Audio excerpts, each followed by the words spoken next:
एक breaking news आपको बताते हैं। ब्रेकिंग न्यूज दिल्ली से आ रही है।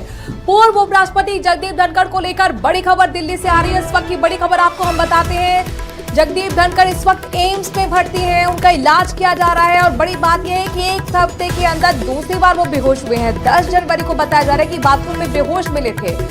अब इस वक्त की बड़ी खबर हम आपको बता रहे हैं, जहां पर देखिए पूर्व उपराष्ट्रपति जगदीप धनखड़ को लेकर जानकारी मिल रही है कि वो एम्स में भर्ती हैं। पिछले साल स्वास्थ्य के कारण अस्वस्थ होने के चलते ही उन्होंने इस्तीफा दिया था उपराष्ट्रपति के पद से। 10 जनवरी को लेकर ये जानकारी मिल रही कि वॉशरूम में वो बेहोश थे और अब उन्हें एम्स में एडमिट कराया गया है। बड़ी बात यह है कि एक हफ्ते के अंदर दूसरी बार वो बेहोश हो गए हैं। डॉक्टरों की निगरानी में उनका इलाज चल रहा है। दिल्ली से ब्रेकिंग न्यूज है। पूर्व उपराष्ट्रपति जगदीप धनखड़ को लेकर जानकारी मिल रही है कि इस वक्त वो एम्स में भर्ती हैं और पूरा एम्स का स्टाफ उनके ट्रीटमेंट में लगा हुआ है। एक हफ्ते में दूसरी बार जगदीप धनखड़ बेहोश हुए हैं।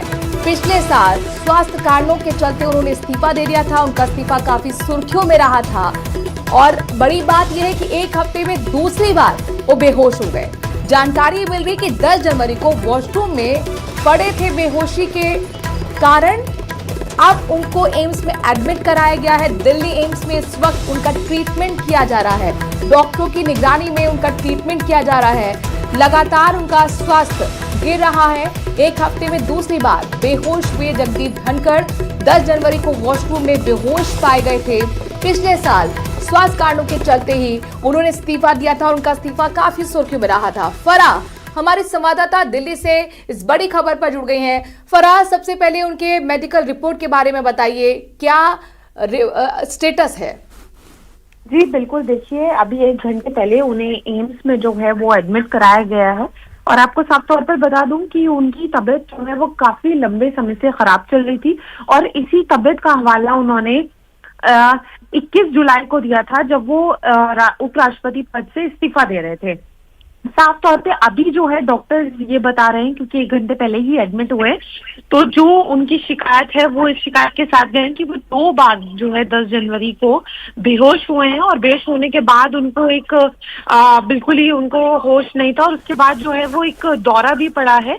तो उसको लेके वो बार बार एपिसोड्स रिपीट हुए हैं और ये देखने में आया कि पिछले साल वो कई बार कहीं जनसभाओं में भी गए हैं, तब भी उनको इसी तरीके के जो हैं वो फेल्ड हो जाते थे और इसी तरीके की जो अटैक्स हैं वो रिपीट होते थे। फराह, की कोई वीकनेस की वजह से है या कोई खास डिसीज?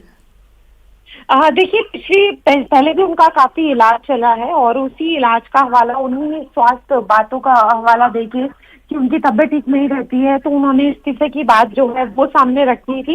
लेकिन अभी के लिए जो उनकी जो कंडीशन है वो बताई जा रही है कि बीते 10 जनवरी को आप ये मानिए कि उनको 2-3 बार ऐसी प्रॉब्लम हुई है जिसके चलते डॉक्टर्स ने उन्हें सलाह दी है कि उनको जल्द से जल्द एडमिट कर दें ताकि उनके सारे टेस्ट हो और उसके बाद वो एक डिसीजन ले सकें कि इसको कैसे ट्रीट जो है वो किया जाएगा। कि उनकी जो रिपोर्ट अभी लेटेस्ट जो मेडिकल बुलेटिन उनका जारी किया गया है उसमें क्या क्या गया है फराह? देखिए अभी 1 घंटे पहले ही एडमिट किया गया है। अच्छा। तो अभी जो है एडमिट के बाद सारे उनके टेस्ट होंगे और कल तक जो है वो उनकी रिपोर्ट्स आएंगी और उसके बाद एम्स की तरफ से कोई जो बुलेटिन है वो जारी किया जाएगा।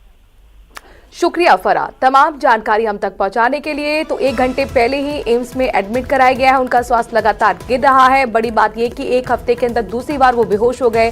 उनको फिट्स भी पड़ रहे हैं और इसलिए तमाम तरीके के टेस्ट अब सजेस्ट किए गए हैं। डॉक्टर की निगरानी में उनका ट्रीटमेंट चल रहा है और इंतजार रहेगा कि अब जब नेक्स्ट मेडिकल बुलेटिन जारी रहे तो उनका स्टेटस आप तक पहुंचाने की कोशिश पूरी तरह से न्यूज़ 18 राजस्थान करेगा। इस बड़ी खबर पर हमारी बनी हुई है।